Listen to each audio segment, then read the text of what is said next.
بسم الله الرحمن الرحيم. قال أما من ظلم فسوف نعذبه ثم يرد إلى ربه فيعذبه عذابا نكرا.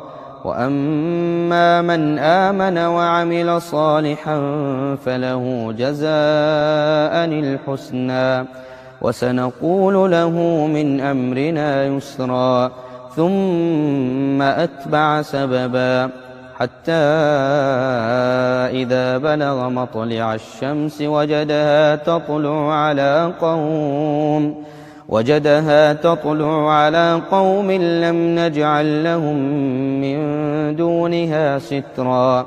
كذلك وقد أحطنا بما لديه خبرا. ثم أتبع سببا حتى إذا بلغ بين السدين وجد من دونهما قوما لا يكادون يفقهون قولا.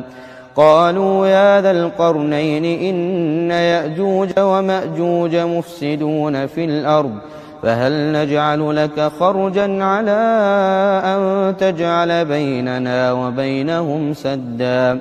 قال ما مكني فيه ربي خير فأعينوني بقوة أجعل بينكم وبينهم ردما.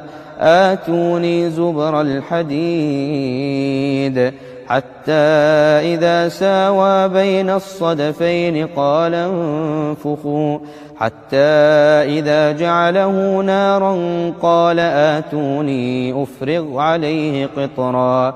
فما استطاعوا أن يظهروه وما استطاعوا له نقبا.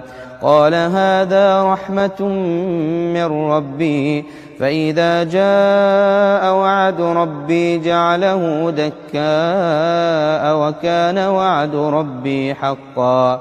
وتركنا بعضهم يومئذ يموج في بعض ونفخ في الصور فجمعناهم جمعا.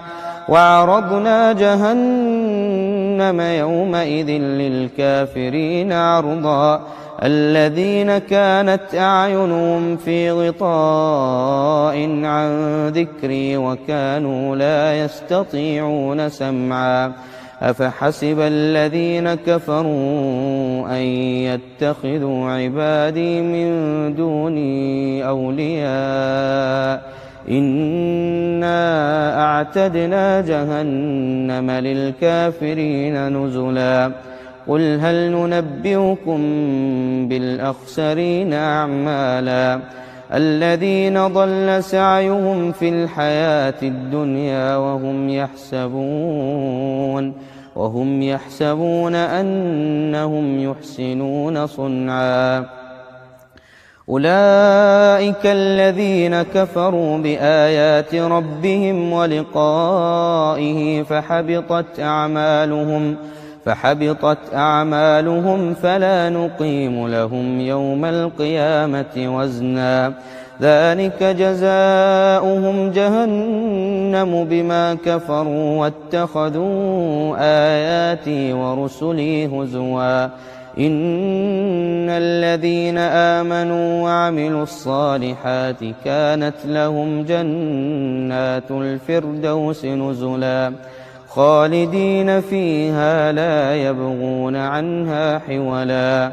قل لو كان البحر مدادا لكلمات ربي لنفد البحر قبل أن تنفد كلمات ربي ولو جئنا بمثله مددا. قل إنما أنا بشر مثلكم يوحى إلي أنما إلهكم إله واحد. فمن كان يرجو لقاء ربه فليعمل عملا